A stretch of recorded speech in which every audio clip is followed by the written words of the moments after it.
This is the gate that enters the property. I'll just give you a quick run around of the properties since we've been here. This property has dramatically improved since we first got here. The house was here, but it was just a shell. It was just a cement block house. It had a roof on it, but it didn't have windows, it didn't have doors, electricity, water, anything. It's just brick blocks. So we've been working all last year to get this up and ready. These are 3 of our vehicles under the shelter. We got a nice day. It's sunny. It was raining yesterday, but anyway, it's a nice day. It's a nice yard. You hear the generator going. This is we call this the powerhouse. Inside there are 2 generators. One is running now. Tomorrow the other one will run. We lose power 8 hours a day, every day, and from now until November. So we've got 2 generators to alternate back and forth to try to lengthen their lives, make them last longer. The house is a 4,000 square foot house that has 4 big bedrooms and 4 bathrooms, and it's where all the teams will be spending their time. The house we were in before was 3,000 square feet, a little bit smaller, but it had the same setup. So we have about the same. We actually have a little more capacity for holding people than we did in the other place.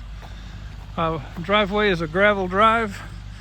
On the other side of the property here, in the right-hand corner, this big tent we've set up to house our building supplies as we do construction work.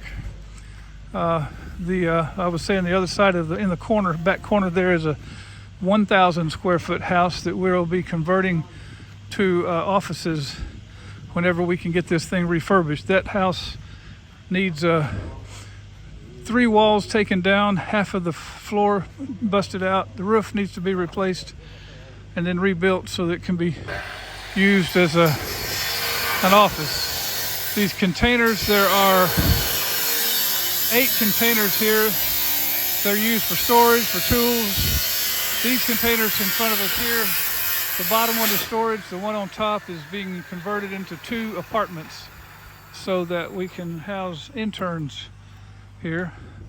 Around the corner you can see how we have the structure built. We have 3 containers down and 3 containers up to give us a 2nd floor.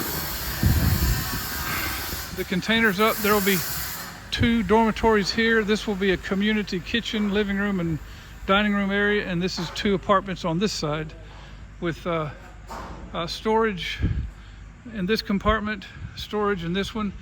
This one has dormitories to sleep 18 people. When we have pastors' conferences, that's where they stay.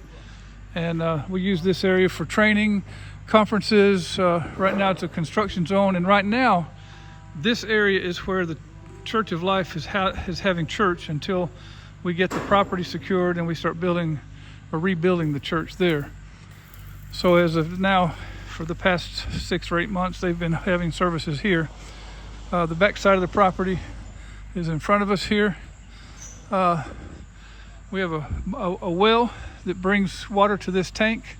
From that tank it is pumped to the various parts of the property for irrigation and for waters for the main house, and also for the office on that side. And there's another tank on that side that serves as a holding tank for that side of the property. So this is our main parking area, and right now we got a lot of rubbish because we've been doing a lot of work, a lot of cleanup, a lot of building, a lot of construction, and we're trying by all means to maintain order with what we have left over. As we clear the property, we generate this pile of wood. We're right now clearing an area. Right here is a parking area for washing cars, and we're cutting out this brush right here to give us turnaround space for that purpose. We've got about 7 vehicles on the property that we maintain and wash and whatnot. So I'm just kind of meandering around the backyard a little bit.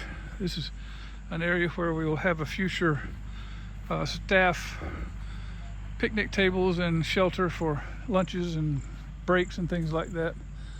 The property is it's 5 acres. I'm walking around about 3 of it. So the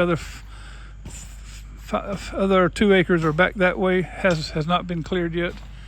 But we basically are using the front half of the property as of right now. So this is what we look like. We've had 1 coat of paint put on the house, and they're in the process of going through and putting a crack filler and putting the 2nd coat on. In the back of the yard of the house, we are building a this is one of the verandas for one of the bedrooms, but in the back of the house we're building a clothesline to hang clothes on. So this area right here they're digging into, we're going to put poles in these holes, and there will be a large 6-line clothesline section in this area right here. This cleared area back here is where we built the septic tank and the soakaway. That's not a common American term, soakaway, but it's basically a drain field. These are the cleanouts for the septic tank. This septic tank is huge. It could be as big as a swimming pool, but it's needed. And then there's another tank out there called the soakaway. And this is all stuff we had to add to the house because there was none here.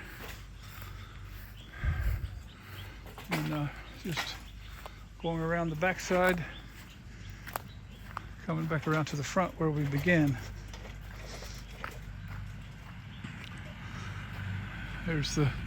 We call that the powerhouse in the distance. Has the generators in it. This is a door that goes into the pantry off of the kitchen, and a place for groceries to be unloaded. And this little area right here is where we drive in with groceries and unload. This is the kitchen, and all the plumbing. In Africa, all the plumbing goes on the outside of the houses like this. It's unsightly in my opinion, but it's the only way they know how to function, so that's the way we did it. Kind of follow the rules of law for the customary cultural way of doing things. But our front door starts here. It's a wooden door. This wood is called mukwa. This was built by a local carpenter, and it's our main entryway. Coming around to the left, well, right in front of me, this is called an atrium. Like I said, this house was built. We just added all the stonework and the paint. This was here in the beginning. It's an open deal here. It's got a skylight that goes up, and we've put mesh over the top of that to cut down some of the heat that comes rolling down through there. It's a bedroom. First bedroom on the left, and a bathroom, kitchen, good sized kitchen, and pantry area. There's the pantry area there, and this is looking out at the kitchen. Come around the corner, we've got a bedroom to my left, which is temporarily being used as a closet until we get finished. We're still in the mode of getting the house ready. Another bathroom here and shower, and we have 1 bathtub in the whole house. That's right there, just in case anybody needs to take a sit bath. We have 1. Otherwise, we use all of our space to save as much as possible and have showers. This is the biggest bedroom. This is going to eventually hold 5 sets of bunk beds, and it'll be the largest room of people when they come to stay. And we've got some of our bunk beds built. We're having others built. There's 1 set of bunk beds coming today, and we got 4 or 5 more on the way. So this is the main sitting area. Quite large, big enough for 20-25 people to sit around. I'll go over here and spin around and look at it from a different angle. A television, and a very unusual thing for Africa is a fireplace. I don't know of any place in Africa that has a fireplace, but this one had one built in it, so we took advantage of it, put stonework around it to make it look nice. So this is the and then this is our dining room area. This table seats 16, and others can sit here. We've built what we call a coffee bar, and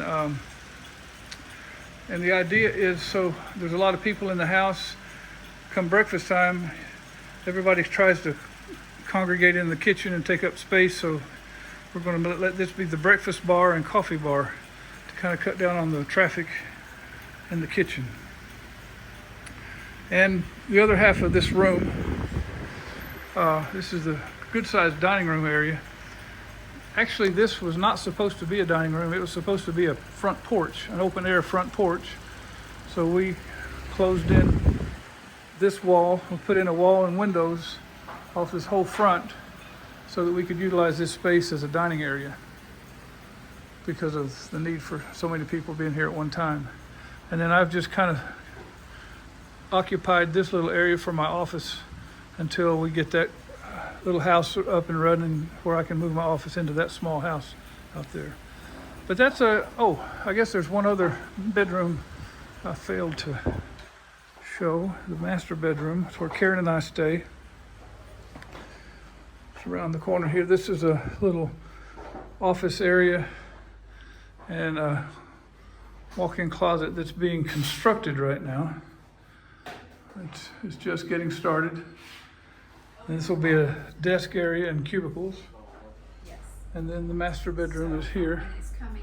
So this is our little area. We've got a little seating area right here, and our television will be set up here, and we sleep there, and a master bath.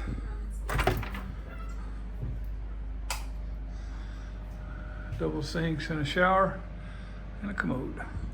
So that's just about everything as far as facilities here. It's quite nice compared to the place we had before. It's a little bit bigger. It's all newer. It's got tile on the floors. We've been fortunate to have funding to get this place up and running, and we've got 3 more weeks before a whole season of teams start up. This place will be busy starting May 1st all the way into October. So hope you can come see us sometime in person. We got a place for you. Got plenty of space to give you a place to lay your head.